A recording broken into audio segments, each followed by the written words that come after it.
used to preach in Arcata, California, and John Gabriel from India came over to California, and he went to the church there in Arcata at the invitation of a 16-year-old boy, and became a Christian. And when he is back in India, he became a evangelist over there. And so I'm going to turn this over to Tom to kind of go over a little bit more of the current stuff.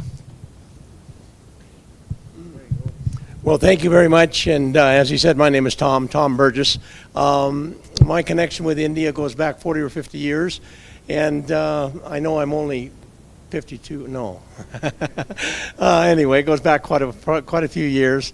And I'm going to just clarify or add one point to what you just said. When John became a Christian in Arcata, California, well, he actually started attending church there at the invitation, as he said, of a 16-year-old young man. And the church just took him in. I mean, they invited him over because he was over here by himself. He was working in the lumber mill and trying to learn the lumbering business because that's what he was going to go back and do in India. And he felt at home in that church and loved the church. And they took him in. And when he went back, he kept communication.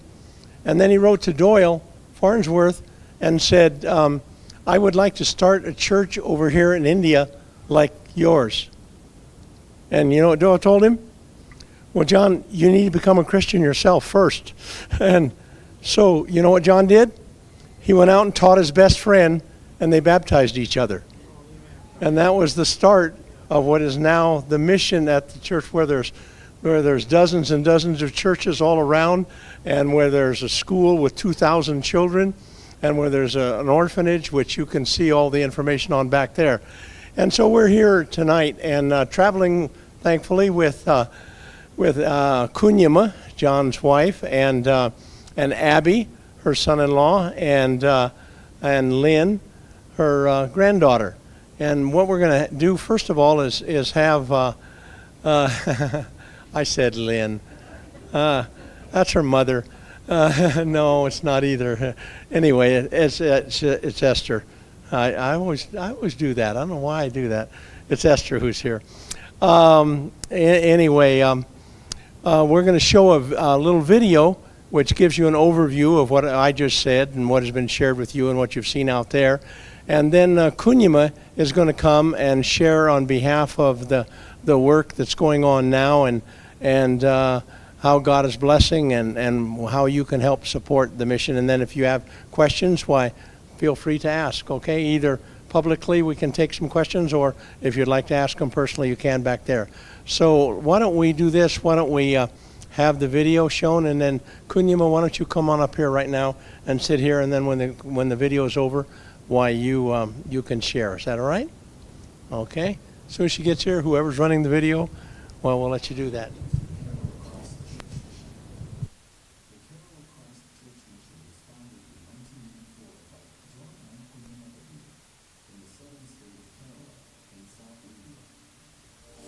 In the last 4 decades, it has founded over 40 churches in the 3 southern states of India.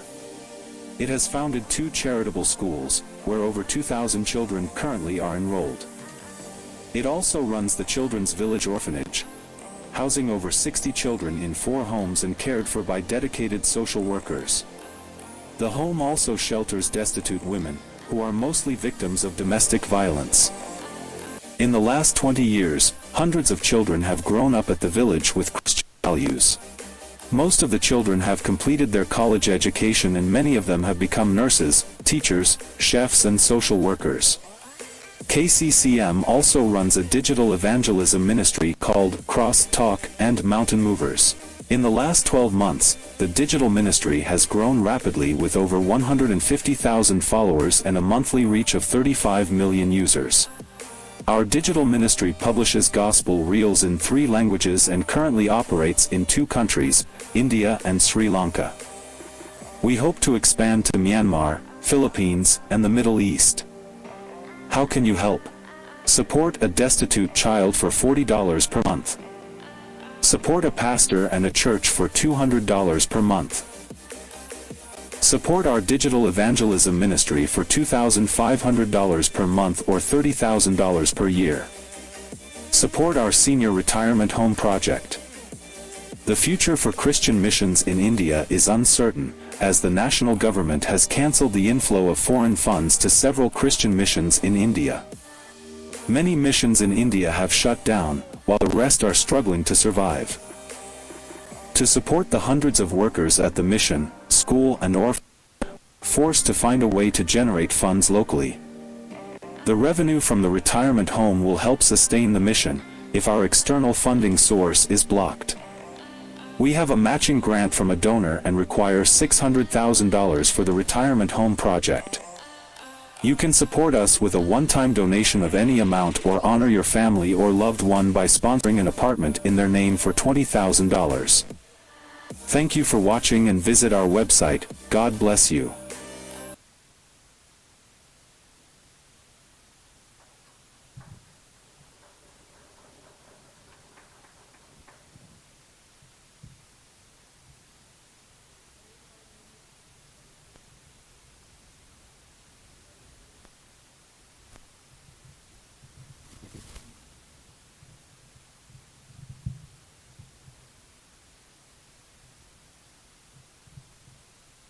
I bring greetings from Kerala, especially from the Christians in Kerala, India.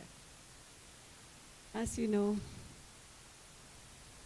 I am standing here with much. Okay. I am standing here with so many mixed feelings. It's the first time I come here without John, my husband.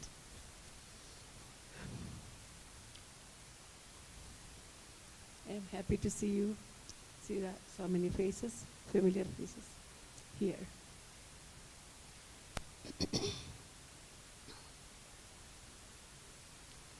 But I'm sure John will be happy to see me standing here with a bunch of people whom he loves and whom he knows. Three things John loved the most and gave him happiness was his family, his church, and his friends. Now here, you all are our friends like family.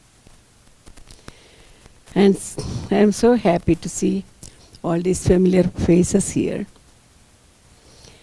Taking the reins of the mission after John left, I was a bit overwhelmed, but I am overly thankful to the Almighty God for the team in India around me, my two girls, Lynn and Liz, and my sons-in-law, Abby and Ziji, and also Esther, the third generation, my granddaughter, and the pastors, and the help from the teachers also. They all stepped up in all possible ways to help me.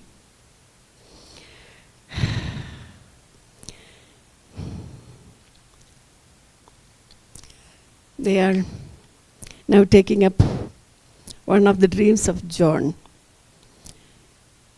to build a home for the seniors. In short, standing here today, I am nothing but thankful to the Almighty God for how He is taking the dreams of a young man forward successfully, and by being a blessing to many in Kerala.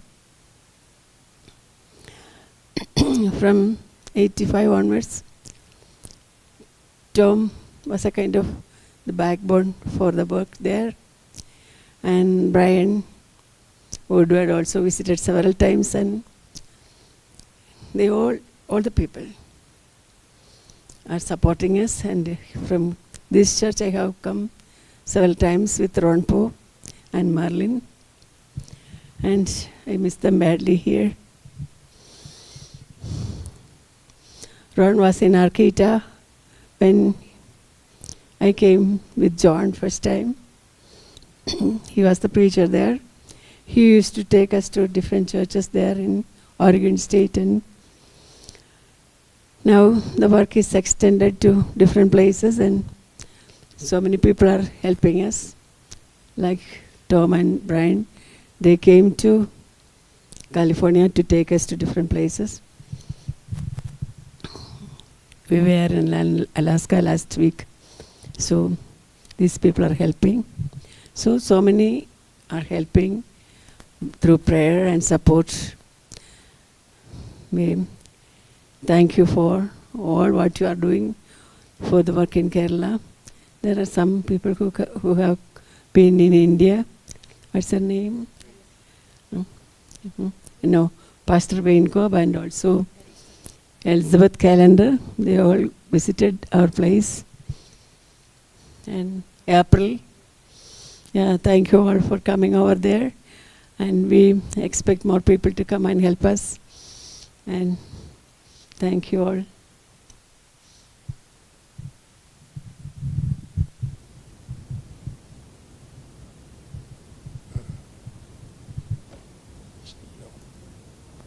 Stay up.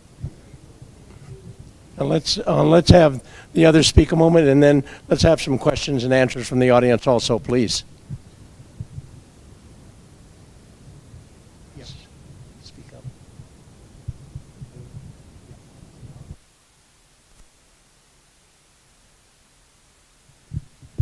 Yeah.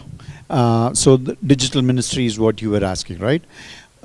So digital ministry is one of the ministry that Ziggy, who is really good at computers. He's the one who's doing that. And we, as you just heard, we reach out to 30 million right now. And the ministry is not attached, or we don't say that it is from Kerala Christian Mission. The reason is right now, India is going through a very tough time. And we have a very strong radical government who is ruling us. And they're cutting the licenses where we can receive money from the US. They're trying to cut it out and see that we, we do not function there. So that is why Ziggy was able to reach out to more people through the media. And it's also reaching out to 2 different countries right now. So it's a big ministry that he's doing, and it's doing good. Yes, sir. It's just 5. Yeah. So what he asked was, are the videos that are played, or these? What is that? Yeah. So the videos that they play on the platform is Instagram, and they have YouTube also. So these are short videos called Reels. So they're probably like 30 seconds, and they have also short videos that go up to 1 minute. And so an app that we use mostly in India is called WhatsApp. So they have WhatsApp prayer groups where anybody can join. It's an open platform. So people would put their prayer request in, and the pastors and the elders from our church would pray for them. So that's also something that goes with the digital evangelism.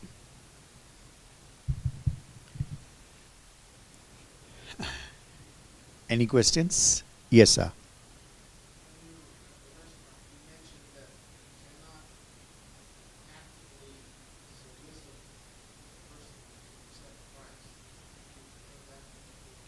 So the question that he asked was, right now, as the radical government is ruling, we are not able to, what do you say, openly.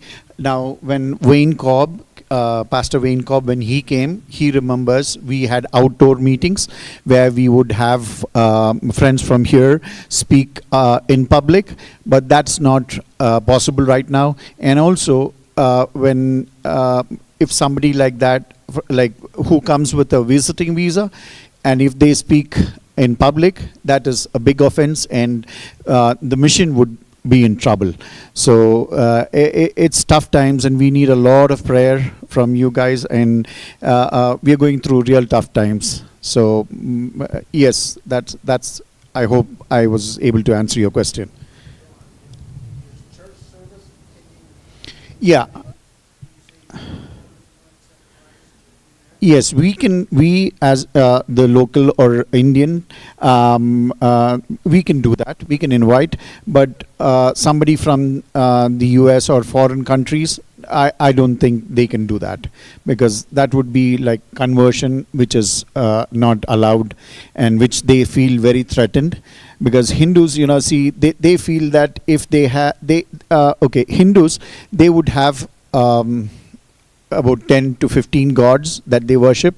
So Jesus would be another one, another person who they worship and they believe, because they feel that if Jesus answers for the prayers that they have requested for, and so he would be there along with that.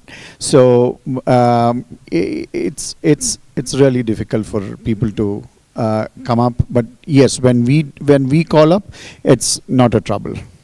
Yes, sir. Yes, sir.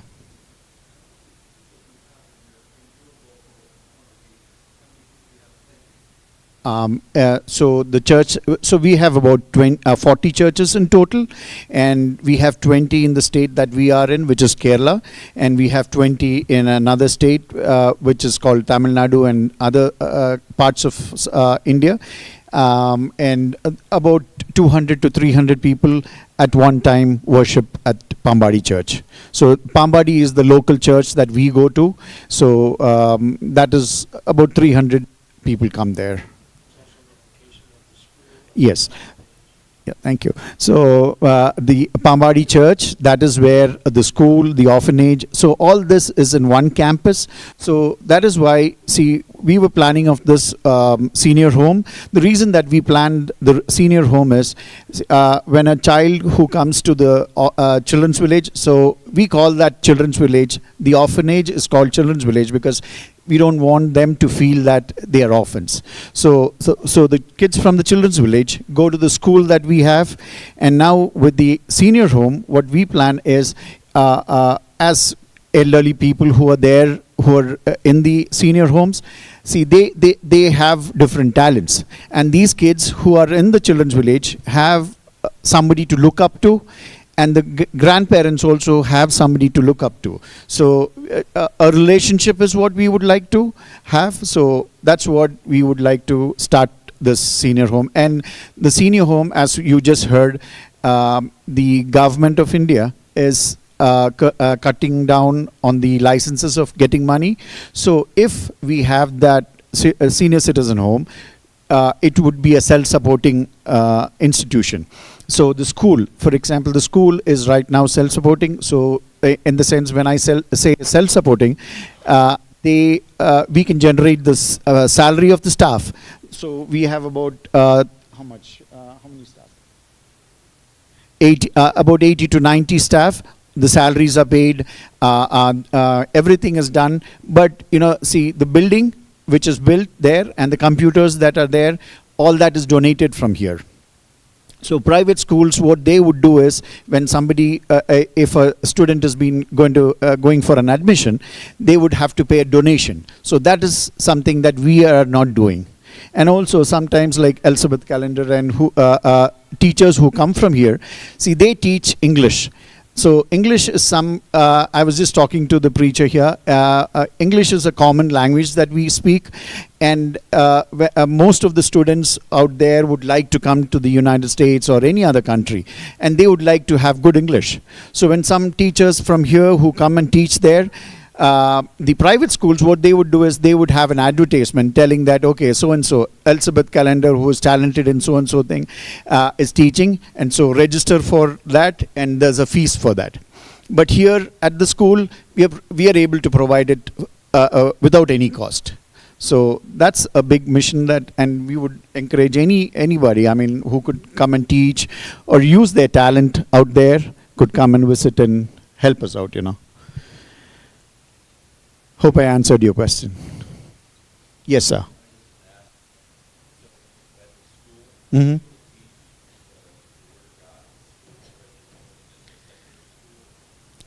Okay. So his question was that are we able to teach the scripture, and are we able to proclaim the Lord's. So, see, that's a very, very good question. And to answer that, yes. So, children at the school, so we are not tied up to the government. We don't take any aid from the government, or none of that is taken. And so what we would do is we would start the day with a prayer. And I hope you saw in the slide, you saw that the children are assembled together, and so that's the first thing that we do. And the second thing is we have, so we don't call it Bible class, but we call it as moral class. The reason why we don't call it as Bible class is because, see, the government can curtail on that. So we say it is the moral class. So there we teach about the Bible, and we give lessons and teach them. So these children who from the school, who are educated from there, either come to the United States or any other country, and when they see a good Christian, meet a good Christian, or when they see people here, that is when the seed that was laid in comes to life. So that is when he or she, when a child who goes to school, all through the education, that is till he is graduated or he or she is graduated, and till he or she gets a work, the parents see that it is paid for. So the parent is the one who is paying for the fees. So it's not like here when you start earning and studying for yourself. That's not how it goes there. So even if a child who is at the school who wants to become a Christian is compelled to stay back, the reason the parent wouldn't like that to happen. But when he comes here for work or anywhere else, that is when he sees a good Christian, and that is when he realizes. And we have had children who have who have become Christians. So I hope that answers your question, sir. Yes.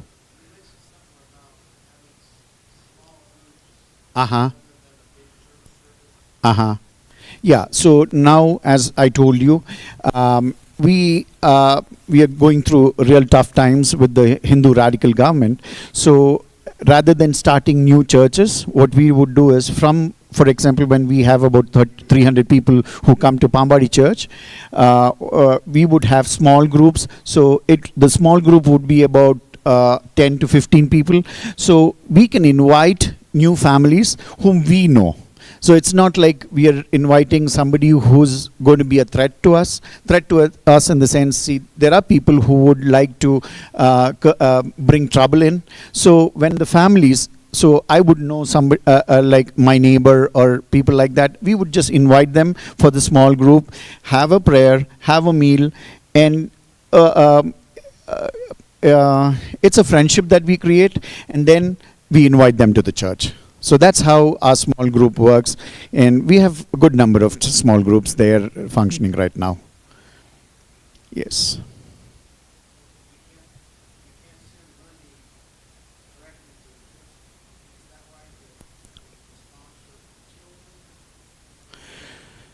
So when I talked about not able to sending money, Kerala Christ Church Mission, which is got the 501c, is the only institution which has license to receive money. So what I was telling is there are so many other missions, like for example the Mother Teresa mission, what is that? World Vision. They have lost their FCRA. So FCRA is the license where we can receive money. So Kerala Christ Church Mission is blessed that we have the license to receive money. We are only frightened. So every 5 years they review that, and so it's already 2 years that pass by, and we have another 3 years. So if the radical government is still working on, and if they stop it, it's a problem. Otherwise, right now we are really blessed to have that. Uncle Tom. Yeah. I just want to add a little bit to that, and correct me if I'm wrong, Yes. but that's one of the reasons why the mission and me, and I've been working with them for now 40 or 50 years, formed what we call Global Missions International, because you can sponsor a child or give a donation, whatever purpose it is, and you give it to Global Missions International here, and then we are able to send it as Global Missions International over there, and then they receive it. So it doesn't go directly, see, they would stop it if it was going directly to the mission.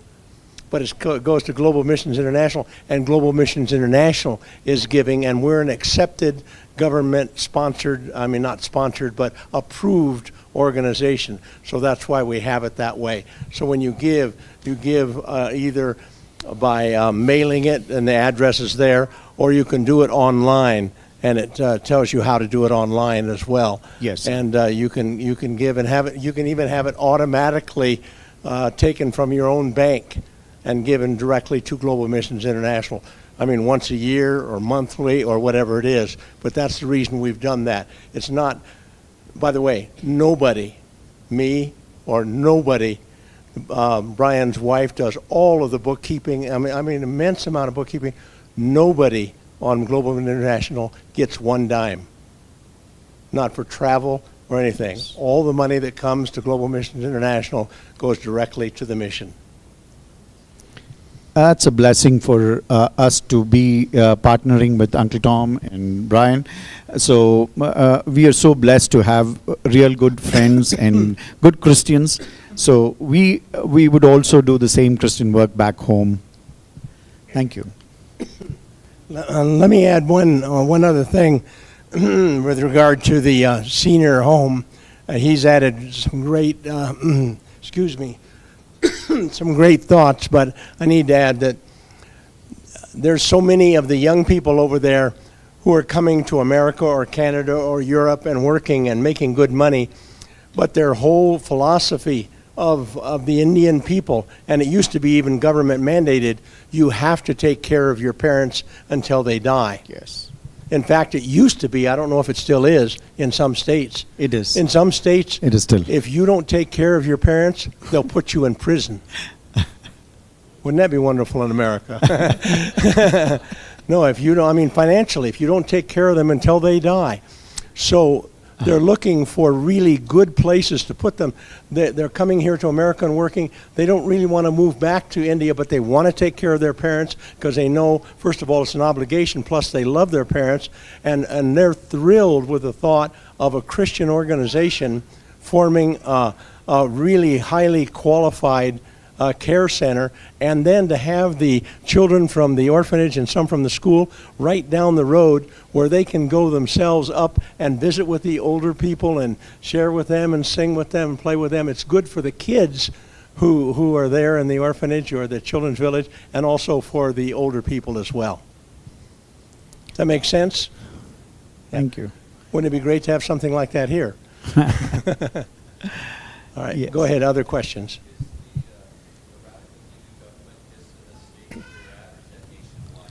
It's nationwide. It's nationwide. The radical Hindu government is nationwide, not Yes. just in one area. And he was able to do this because he never had opposition for the past 10 years. So the past 10 years, he's been not opposed to changing the laws, the rules, and all that. And we always had requested prayers from here. And you know, God answers in His time. So He's answered right now. And right now, just a year back, we had a re-election and we have opposition. So thank you for all your prayers. And yes, we are slowly getting there. Yeah. Yes, ma'am. Yes, back there. So,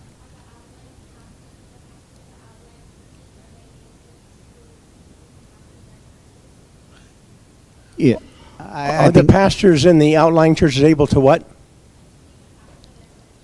Are they able to pastor their churches? Are they able to meet with their churches? yes, they are able to do that. See, conversion, I'm sorry to say that word, but then see, new families to be added would be in a lower number.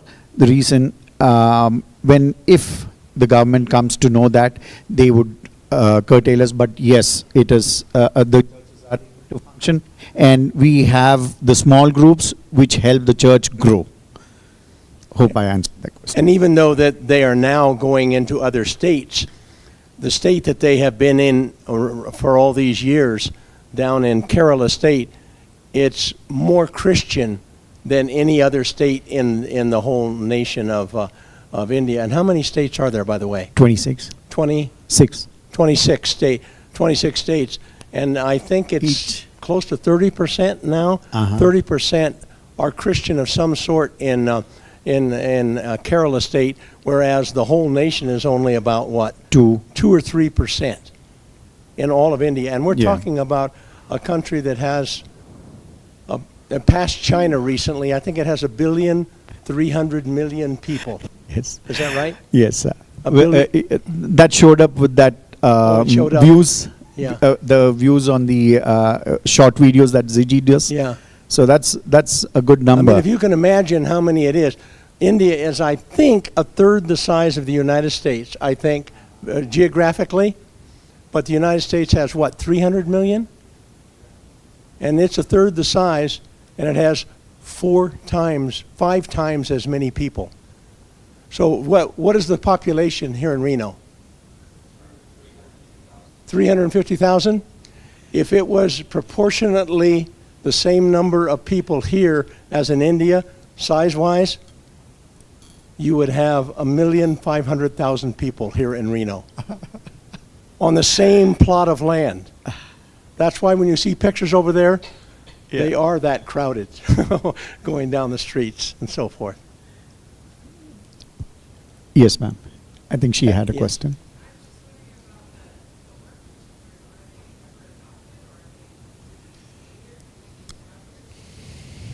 So the question was that would a child be adopted?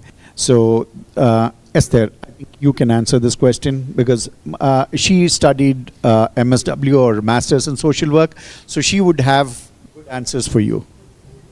I hope so. There is an adoption, there's sponsorship, so people sponsor the kids. So that's like from childhood they would sponsor until they grow up. Like Uncle Brian here, he sponsored a child called Sabida. So he met her when she was a small girl, and then she got married recently. He came for her wedding. So that there isn't much of adoption that happens from the orphanage because it goes through the government process.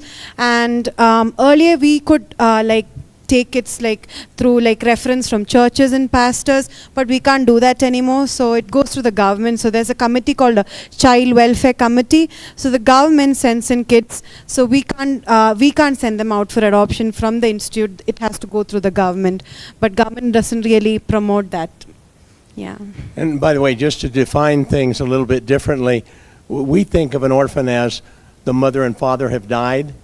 An orphan over there is somebody who has been left on the street by the parents because they couldn't afford to take care of them, or they were abandoned because they thought they didn't do good in school, or they were abused at home, and so forth. Most of them are of that caliber. And many of them have parents or grandparents or some relative, but they're not capable of taking care of them. They would starve. Or they might be abused kids. Or they might be abused, yeah. So yeah.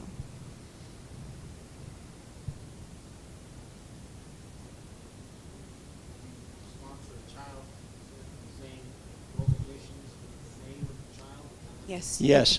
If you sponsor a child, you do it through Global Missions with the name of the child, yes. That's why we have the cards out there with the name on it, and it tells how to contact Global Missions International. And of course, once that's turned in or sent to us, either by regular mail or by email, then we'll communicate.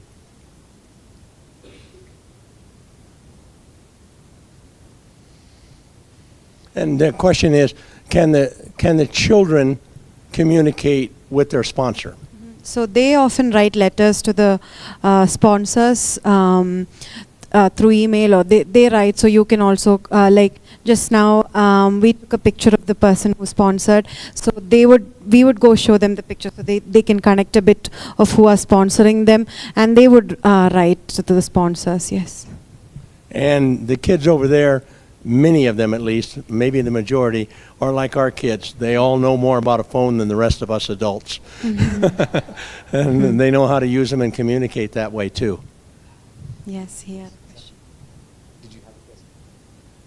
On the small groups, if I'm hearing you correctly, the small groups are a way to expand the church but not add to the official goal for the church. It sounded like if the government finds out the church is growing, they might shut it down. Okay. Shut it down. It doesn't mean that they would come and close the church, but what they would do is they would stop the funding. So once the funding is stopped, see, we cannot support the preachers. A few churches that are there, say out of 20, we would have about 12 which are self-supporting. So self-supporting is we do not take any fund from the US to run the church. We would pay the salary, the maintenance, and all that is done from the church members itself. But there are certain churches which would need support, and if they block our funds coming in from the US, that would affect us. So with this church, with the small groups, we would invite them to the church, and once convicted, they would surely come to the church. I mean, be a believer. Does that answer your question? So, in a small group that you invite them to your house, Yes. they eventually invite them to church, they decide to become a Christian, Uh-huh. but you're not actively for the church going out to the public. So we're having a revival meeting, please come, because the government will take offense to that. Now, the question is, can you still have public meetings and invite people, and would you please come and accept Jesus, as opposed to the small groups where then you invite them to church through your home? So on those lines, whether we are going out and preaching out or giving messages out, is that what you asked me? Okay. The church members in small groups go out in public and invite people to come to the church. So the local can do that, not a person from out of country. Yes. And we do that. We call it evangelism. So we do that. We do. Yeah. No, they go from home to home and invite people. They can as Indians, but we can't do it anymore like we used to. I mean, when I first started going over there, you could go out and just blow horns and wave banners and say, we're going to have a big public meeting next day, and you might have several hundred or even 1,000 people that would show up. No, you can't do that anymore. You can't bring in people from outside having that kind of a demonstration. Sounds like you're using the small groups like a buffer, like if people would be more comfortable coming to your house Yes. to a church, so it's an easier way to get people to the church. Yes. Yes. It's a Bible Yes, study. Bible study. You know, it can Thank you. and should be used in every church in America. I mean, we shouldn't just be inviting people to church assemblies. Invite them to our home for a meal, or just play some games, or to get acquainted and have some other people there, and then eventually they'll be connected with the church.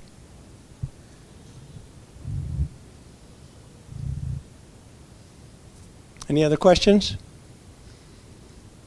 Well, you certainly can ask them more questions there, and like we said, there's sponsorships available with pictures of kids that are able to be sponsored, or if you want to contribute on a regular basis, how to do that, ask questions, please.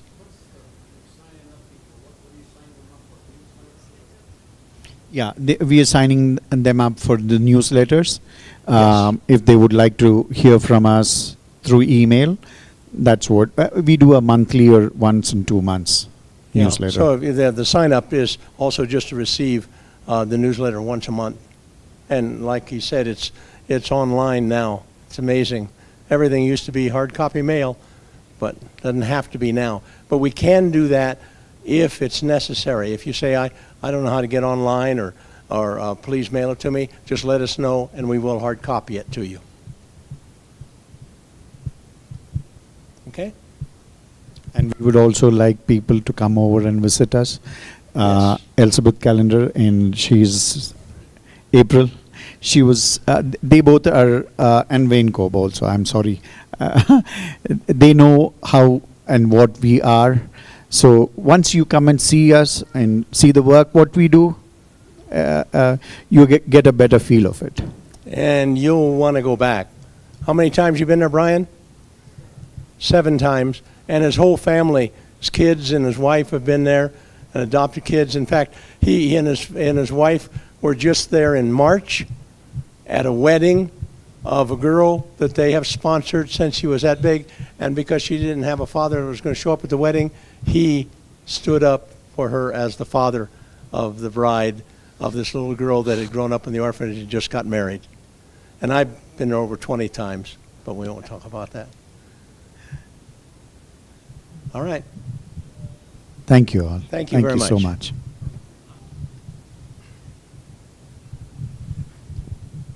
I just wanted to let you know what Mrs. Poe told me about this. She says it's a worthy work. So let's rise and have a prayer, and then we'll be dismissed. It's a worthy work. Our Lord, I just pray that you'll bless this meeting tonight. Pray that you'll help the work there in India continue to succeed and not be shut down by the government. And thank you that the local people still have the right to evangelize, and help us to be better at evangelizing here in this congregation. Take the key from these people. Thank you for this. In Jesus' name, amen.